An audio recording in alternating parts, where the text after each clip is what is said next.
Greetings all and welcome to lesson 9 on AlgoFox Academy. In this video, we are going to talk about the taxation and charges involved in trading. In the last few lessons, we learned how to place buy and sell order. We also saw different order types like market, limit, SL and other things. In today's video, we are going to discuss what happens when we execute a buy and a sell trade. What are the taxes involved and what are the other fees that we have to pay from the Demat account. So let us understand the impact of brokerage and tax in detail. So let us say if I buy 100 shares of ABC stock whose current market price is 200 rupees per share. So my investment becomes 200 into 100, that is 20,000 rupees. And I wait for the market to go up. When the prices goes up to 210 and if I sell all my 100 shares, I am making a profit of 10 rupees per share, or in other words, a total profit of 1,000 rupees. Now this entire 1,000 rupees will not come back to my Demat account. There are taxes and brokerage associated. So the taxes and brokerage associated with this trade are, the first one is my brokerage that my broker will charge, and every broker has a different charge. For example, if I'm trading with Zerodha will charge me a brokerage of either 20 rupees per trade or 0.03% of the turnover, whichever is lower. The second charge that I have to pay is STT, also called as security transaction tax. So if you are trading in intraday equity, it is 0.025% on the sell side, nothing on the buy side. And if you are trading in equity but for delivery, it is 0.1% on the buy side and 0.1% on the sell side. If you are trading in futures and options, it is 0.01% and 0.05% respectively only on the sell side. After STT, the third charge is transaction charge. The transaction charge for both intraday and delivery trading in equity is 0.00325% on NSE and 0.003% on BSE. For futures, it is 0.0019% and for options, it is 0.05%. The fourth tax is the famous GST. GST is flat 18% on brokerage and the transaction charge. After GST, there are few other charges also. SEBI charge of INR 10 rupees per crore. Stamp charge varies from state to state. Then there is clearing charge and DP charge. Sometimes your broker is also a clearing member of the exchange. For example, Zerodha is a clearing member of the exchange and hence clearing charge is 0 in my case. Whereas there are few brokers who are not clearing member in the exchange and they will charge a small fees called as clearing charge. So doesn't matter whether you make profits or loss, whenever you trade, these are the 7 to 8 taxes and charges that you have to pay on every executed trade. To know how much exactly you are paying per trade, let me take you to a brokerage calculator. Alright, I'll just go to Zerodha brokerage calculator, and here you can see that there are 4 different types of brokerage calculator. One for intraday equity, one for equity delivery, one for futures and one for options. Apart from that, there is a different brokerage for currency segment and commodity segment. Let us stick to equities and FNO. As you can see that if you're trading in intraday equity, then the brokerage and the transaction taxes will be different than for delivery. So for example, if I buy a share at 500 rupees and sell it at 500 itself, I don't make any profits or loss, and let us say I have 100 quantity. So 50,000 rupees is my buy turnover and 50,000 rupees is my sell turnover. Total is a turnover of 1 lakh rupees. On a turnover of 1 lakh rupees, you can see that approximately 54 rupees 59 paisa is my loss.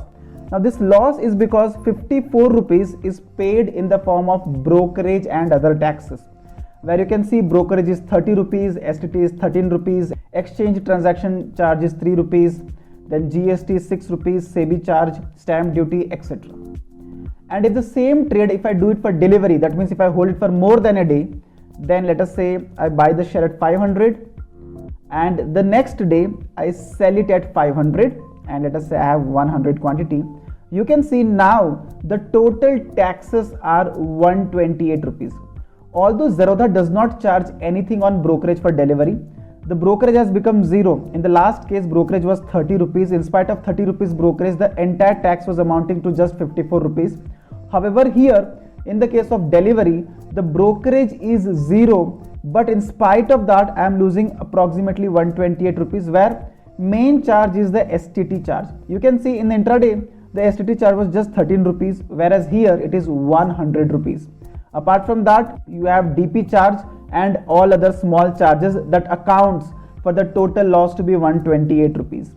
Now that means irrespective of whether I am making profits or loss, this is the tax and the brokerage that I will have to pay to the broker and the NSE respectively to make a transaction. Similarly, for futures, if let us say the trade is at 500, if I buy at 500 and sell at 500 the 100 quantity, the taxes and brokerage is just 43 rupees.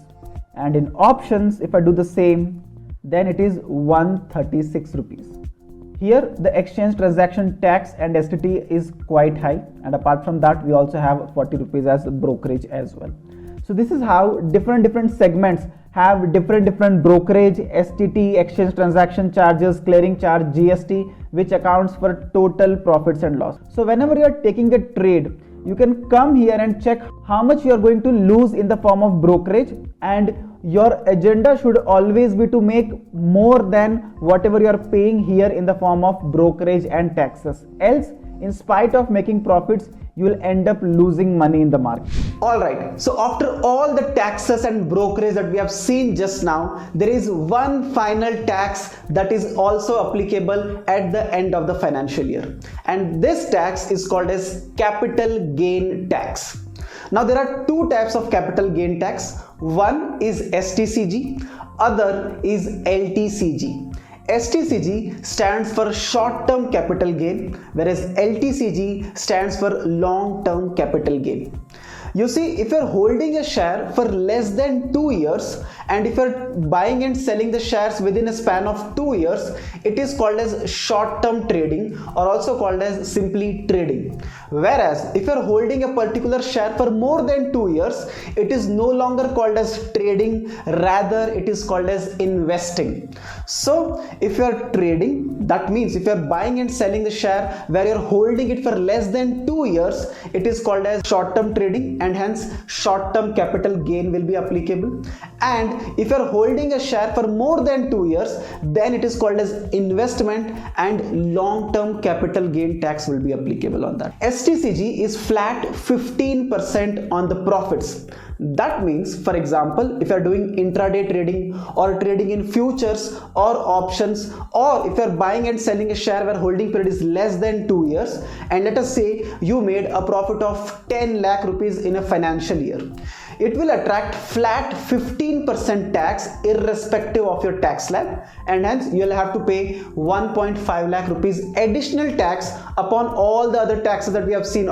Similarly, if you are holding a share for more than 2 years and then selling, and if you make a profit of say 10 lakh rupees in the long-term capital gain, you will have to pay flat 10%. In this case, you'll have to pay 1 lakh rupees as LTCG tax. One more point to remember is that you can also offset your losses for up to last 3 years. For example, let us say you are doing short-term trading for 3 consecutive years, and let us say on first year you made a loss of 4 lakh rupees. Second year you made a loss of 2 lakh rupees, and third year finally you were profitable and made a profit of 10 lakh rupees.